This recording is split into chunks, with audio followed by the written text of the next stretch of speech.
Video, and it's another new release video. This is my third and we're into month 3, so I'm keeping pace with my promise to do one a month. I think I've got 5 to look at here. It might go on a bit. Let's get to the first new release, Tears for Fears. Their new release, The Tipping Point. Bit of a background first. Formed in Bath in England in '81 by Roland Orzabal and Kurt Smith. Founded after the dissolution of their first band, Graduate. They were associated with the new wave synthesized bands of the early 80s and became an international chart success. Debut was The Hurting in '83, reached #1 in the UK album chart, and their second album, Songs from the Big Church, in '85 went international. It was a global hit, multi-platinum status, and Songs from the Big Chair contained the 2 Hot 100 Billboard #1 hits, Shout and Everybody Wants to Rule the World. The release of that, their third album arrived in '89, The Seeds of Love, and then they had an acrimonious split in '91. Orzabal retained the Tears for Fears name as he launched into his solo work, and he released Elemental in '93, Raoul and the Kings of Spain in '95. They reconciled Orzabal and Smith in 2000 and released an album of new material, Everybody Loves a Happy Ending, in '04. I haven't heard that, I have to confess. And the duo have toured on a semi-regular basis since then.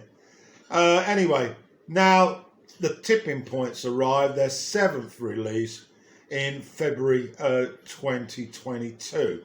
And there is in the description, I put a link to a interview with Orzabal, which I heard on Raise for Radio, an excellent internet channel, which is basically BBC Radio. And there's a lot of great stuff on there, so I'd check it out. Through the tracks now, No Small Thing starts us off.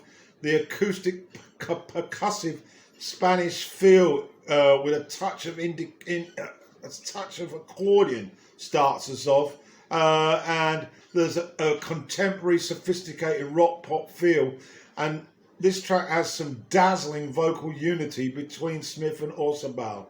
The title track's next. It's an ode to Orzabal's wife passing in 2017, and it's full of 80s swagger, Simps gyrating the rhythm, and some solid harmonies again. Long Time has soaring arrangements, and it reminds me a lot of the Seeds of Love psychedelic pop. Break the Man's next. More orchestral extravagance here, cement with punchy pop beats. It's full of exuberance and catchy melodies. So to My Demons, a rocking big beat theme to this. Orzabal's anthem with zigzagging synths and guitars. The next track I particularly like is called Rivers of Mercy. It's a longer track at 6 minutes. It starts off with some street sounds, firecrackers and hook-like keyboards that set up a tender ballad about recovering from life's ills. You can interpret it as COVID, the loss of a loved one, of course, Orzabal's wife, racism, etc. It's got some lush harmonies, very atmospheric, this track. Please Be Happy's next. The strings frame the piano and some majestic drums and deeply stirring vocals. And I also noted a muted trumpet which meets the sweeping strings in a chorus. It's more melancholia, I think, over Caroline's demise. And then we move on to Master Pan. A punchy beat has some classic hush harmonies, guitar breaks, and a solid pop root with strings enveloping the overall sound. End of Night, strident beat, really, booming bass and drums combo. Terrific sound, really. And then we're into the back end of the album now, Stay, and it's a very acoustic driven stripped back intro reminiscent of George Michael, I felt, and then the ballad grips the mood of being together and being alone. It's a fitting finale to a strong selection of new songs, almost 40 years on from the first set. And there are also a number of bonus tracks. So I have to confess that I was really surprised how much I loved this. I thought it was going to be a bit sort of MOR, but they really hit the high notes on this album, and it really could be put in a line of their classic material, meaning their first 3 albums. It stands alongside that solidly, and I thoroughly recommend it. Today is an album called 1111 by a band from Montclair in New Jersey, Pinegrove. They're an indie rock band and they started in 2010. Debut album in 12, and this is the first studio album since Marigold in 2020. It's their 5th, and I haven't heard any of the 4 previous. The band leader is Evan Stevens Hall, and this album was mixed by Chris Waller, whose claim to fame was being a member of Death Cab for Cutie, a band that's very popular with American listeners, but I don't know much about him either. There's a link to a live performance on the James Corden show where the band play Cyclone from the album. So we're going to now have a little listen. Sorry, you're going to have a little listen, and I'm going to talk about the tracks. Them all here, but we start off with Habitat. It alternates between tender acoustic stretches and angry blasts of grungy guitar and drums. It's a powerful entry at nearly 7 minutes. Alaska is next. It's bouncy, very Weezer-like, I felt. Iodine, track 3, has some nice acoustic guitars that wash over the sound. The harmonies are strong with Crosby, Still, Nash influences in there somewhere. And then to track 4, Orange. This has got a countrified waltz-like focus, and it looks at climate change and government inaction, specifically smoke-filled hue given to skies over the state of Oregon due to wildfires. Bit of local politics there. Then there's Flora, which I think of early Eels when I hear this. And then we move on to the second side, Respirate. Bit of Neil Young grunge feel influenced here, but it mixes with softer sections to carry forth the hard-edged rock chords. And So What towards the end, syncopated, more mid-tempo. And there are a few other tracks, but this video will get too long. Pleasant. We'll listen again. Probably will grow to like it, but it may sort of get lost in the quantity of music that I've now downloaded from the last 2 years and haven't listened to more than once. But get to listen to it. It's 1111 by Pine. Yes, we got it. Pinegrove. External Combustion. This is the new album by Mike Campbell and the Dirty Knobs. Of course, most of you will know that Mike Campbell was a member of Tom Petty and the Heartbreakers for virtually the whole duration of their existence before poor Tom keeled over with a heart attack. Apparently, Campbell said that this was a project that he wanted to get started years back. He said it's slightly overdriven and less polished than Heartbreakers material, with lots of 60s influences. The Kinks come to mind, early Zeppelin maybe, and the Animals. He says that he should have done it a long time ago, but he was too wrapped up with the Heartbreakers.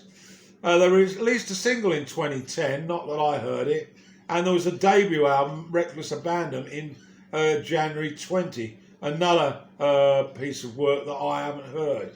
So this album has arrived in 2022, And again, I've left a link to an interview that Campbell did for Australian TV discussing this new album. So check that out. External Combustion, co-produced by George Drakoulias. Contributions from Margot Price and Ian Hunter and his old Heartbreakers mate Ben Tench. It's no surprise that the new album is as equally as exciting as its predecessor and beautiful in all its ragged glory. Don't know where I saw that quote. But we've got rock, blues rock, southern rock. I'm going to go through some of the tracks. I've listened to it, I think, twice all the way through. Wicked Mind starts us off. Blistering rock and roll solo from Campbell keeps this opener lively. Bridget Bardot is more country rockabilly style, and there's some nice slide touches. Up next is Cheap Talk.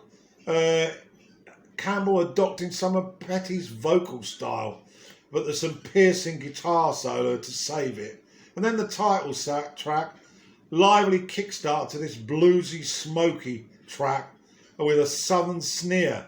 It gets a bit chaotic. And then Ian Hunter chips in on backing vocals on track 5, Dirty Job. It's a sharp rocker. What else from Ian Hunter? And then the other guest, Margot Price, chips in on the ballad State of Mind. Country twang from Campbell relieves Price of her dainty sound. And there's a lot of strings and horns, and it's quite a delicate country solo that makes this a bit of a highlight on here. Lightning Boogie is track 7. Hectic Piano here by Ben Tench. It's a real barroom jam. And then on to Rat City with some crunchy rhythm guitar, trademark Campbell solos that show his virtuosity. In This Lifetime is a slow ballad that's a vehicle again for Campbell's polished slide work, coupled with some tasteful acoustic work. Campbell's vocals are a little bit deficient, it has to be said. This is a cowboy-like song, I felt. And then we're getting near the end now. It is written, a country rockabilly track about the story of choices in life. And then the final track is Electric Gypsy, a California-style song with classic guitar lead, rock style, with a Neil Young-style solo at the back end to mesmerise you rock freaks. So, conclusion, this is solid work. I enjoyed it, but it's not the Heartbreakers. But then they were pretty unique, weren't they? It's the sort of album that you'd like to own. You'll probably put it on maybe a couple of times a year to remind you of what a talent Mike Campbell is. But it's not going to be in your best of top 20 at the end of the year. So that's my review of this album. Next up is a band called Palace, and the album's title is Shoals. Now, I'm reviewing this album following my download, which was a response to my old friend Rob.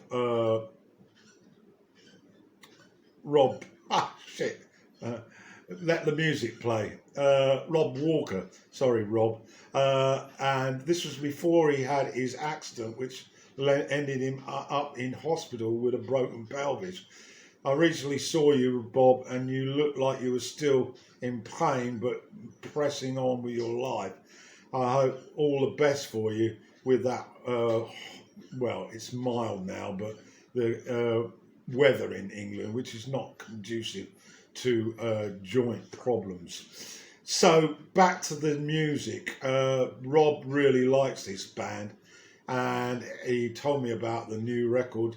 And so here it is. A 4-piece band formed in 2012. Leo Wyndham, Rupert Turner, Will Dorry and Matt Hodges are the members. They had a debut EP in 2015 and another one in 16. And then they released their first full-length album, So Long Forever, an album I haven't heard. London's own blues-inspired indie troupe they're described of. Then 2019, Life After, I have heard and need to listen to it again.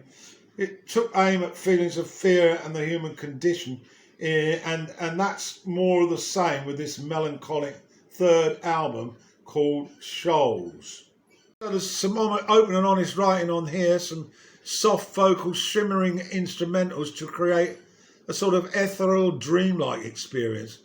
And I've got a link to an interview that they did online, which you might be interested, where they share their profound and pensive album Shoals. As I say, it's a love letter really to fear and the fullness of life and one's experiences when facing it. The sea is a major inspiration, and the record positions the ocean's violent yet beautiful energy as the ebb and flow between panic and euphoric relief. Wyndham explains Shoals is a record about confronting our own fears and anxieties. Through the pandemic, we were confronted more than ever with ourselves, with little distraction, suddenly seeing who we are in the rawest of forms. It shows up our imperfections and forces us to see the real us. Very, very important message there. And I'm now going to go through the track list.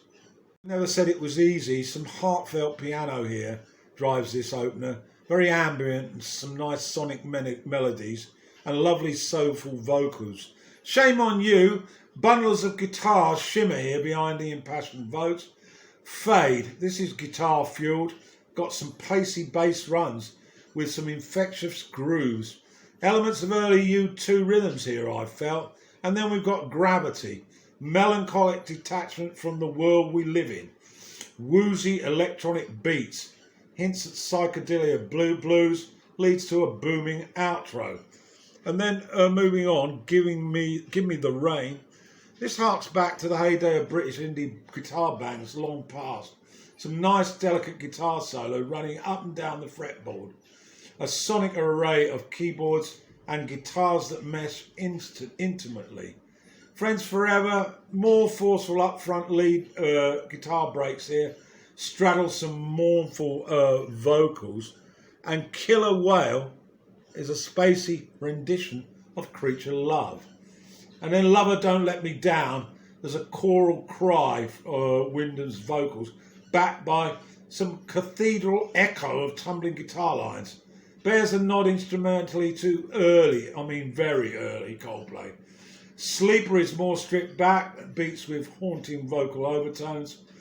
Soul is a venture into more avant-garde jazz styles and sound montages. And Shoals has rainbow-like kaleidoscope of guitars with vocal choral pieces that become very self-indulgent before a harder-edged rock sound cruises along with the choral montage. And then finally, Where Sky Becomes Sea, an ethereally slow ballad grows to the finish with some country-style meandering guitar. It's a very peaceful finale. This is the sort of album that you'd lay back on your bed, sort of in the middle of the evening, and just relax to the sounds as they wash over you. It's very easy on the ear. The problem is deciphering which track is which. There is a sort of element of sameness about them, but it's a quality of sameness. So I really liked it. So thanks, Rob. And I guess you've been joining in, listening to this one. Cut on this episode 3, a very long video this is Extreme Witchcraft by Eels. The Eels, of course, the creation of Mark E. Everett. And he co-produced this 14th studio album with John Parrish. He worked with him back in 2001 on an album, Soul Jacker. Not too familiar with that, but there is a wad of Eels albums out there, and I've only really scratched the surface on a handful. It's got a more freewheeling sound, whatever that means. And I caught an interview of him, and I've got a link in the description of that interview talking about the album, talking about mortality. Yeah, he is a bit like that. And 20 years on from Soul Jacker. As I say, Mark E. Everett, he catches up with Kyle Meredith in that chat.